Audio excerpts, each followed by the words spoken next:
खाए के बड़ा मन करता हो। गाँव में कोनो लगनो नहीं खे जे खाई जाओ। सारा लगन रख कुशवाहा लगन रख शर्मा लगन रख सारा लगने खत्म हो गए। कहाँ खाई जाए? ए भैया ठीक कहता रह, गाँव में कोनो बुढ़ो नहीं खे समरत कि श्राद्ध खाई जा। अरे सब बुढ़वा तो हमारा मकई खानी पकठाइल बना सो।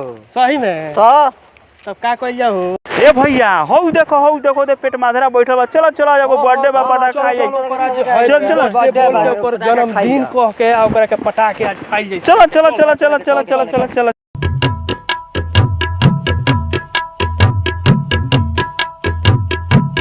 Happy birthday to you. Thank you. देसी मुर्गी बिलायती बोल आज खोलल जाई सारा पोल।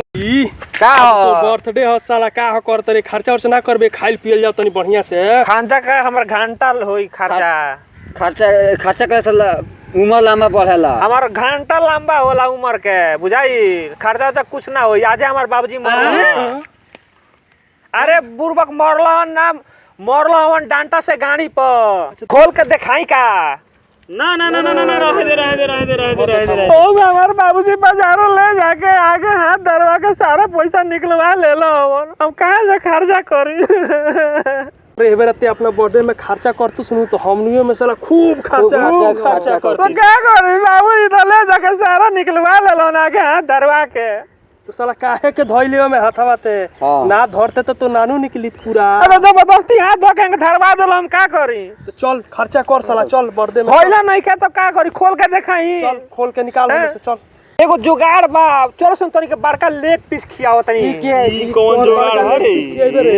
एत चका कौन लेग पीस हो रे? साला तू चप्पल बाजो त मुड़ी पथर में पकड़ा हो बाजत था। मुड़ी पत्थर चल। ए पाटी ओइ किरवे तनी के खिया दी कारे हम। हां अरे ए हमरा चाचा के किरवा हो।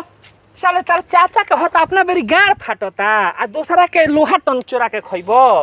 हैं चल साला चल साला तू केरा तू। ठीक बा देख ना डमरुआ द बकरी चरावता। आज तो लेग पीस के काम हो गइल। ठीक बा सबसे बड़का बकचोद हम गांव में तनी के मालूम बा। हम इनका के फंसा के रखा तनी आ तोहनी से पीछे से बकरी लेके खाली पार सोए से हो जाइए। तोरा ढंग से मालूम नहीं कि तोरा से बड़का हम बकचोद हई का यार। का हाल बा? लागत दाल में काला बा। काहे हाल चाल पूछत? ना दाल में कुछ काला नहीं के। सोचने अकेले बैठल बकरी चरावत तनी हाल खबर ले ली। खैनी देबो यार। लो यार खैनी लो खैनी खा। खैनी ठीक बा हो। हां खैनी एकदम झकास बा। हां तीत बा। खैनी तो साफ बुझाते बहुत है। साफ बिजोड़ खाने लगत है यार। हां यार चलो ठीक है बा खा। रे हमर बकरिया का भई री? जा तू बकरी खोज हम चला तनी अपना घर है। ठीक बा यार। रे हमर बकरिया का भई री? खोज आई भाई बकरी का भई रे दादा। आई बाबा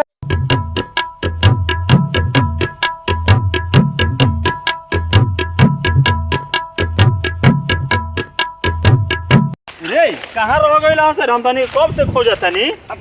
रास्ता भुला गए रहनी सर। अरे देख ना बहुत बड़का खोसी बिया पार्टी रे। खाए में बड़का लेग पीस बा। खाए में मजा आ जाई यार। खूब मजा आई। ले चला एकदम लोहा टन बा। खींचे में एकदम लोहा टन हरे चुस्तो बढ़िया खास तहनी हम से कनिया की खोसी देख के लगे तो बकरी उठा ले तनिया के लोहा टन खइयसन। ठीक बा साले यही में त मजा आई। चल अपने बर्थडे मना लियो लेकिन हमार बर्थडे ना होई। चल साला चलते हूं चल पार्टी चल तब आज छिलिए दिया पूरा ही छिला जाई। मुखिया जी हमार बकरी चोरी हो गइल बा। मुखिया जी हमार बकरी चोरी हो गइल बा। मुखिया जी रोको बैठो अभी हम फोन से पता करत हनी। जल्दी पता करिए मुखिया जी। रोको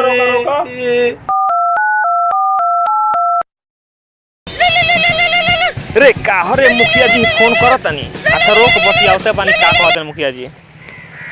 हेलो मुखिया जी का कहत हनी? ए गांव से एगो बकरी उठल बिया। पता बा एकरा बारे में? बकरी हाँ एगो बकरी सुबह तो आइल तो बिया लेकिन उ बिया ना खत्म हो गईल बकरी। बुझनी बकरी बचल नहीं के। उ तो चल गईल अपना जगह पर। हेलो का भइल पता लागल बकरिया के? ठीक बा ठीक बा। देखो डमरू जी तहार बकरी अब ना मिली। काहे? तहार बकरी जहाँ जाएगा वहाँ चल गई।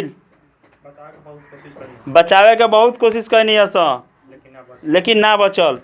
आई बाप रे, अब हमार बकरी ना मिली रे दादा। आई बाप रे।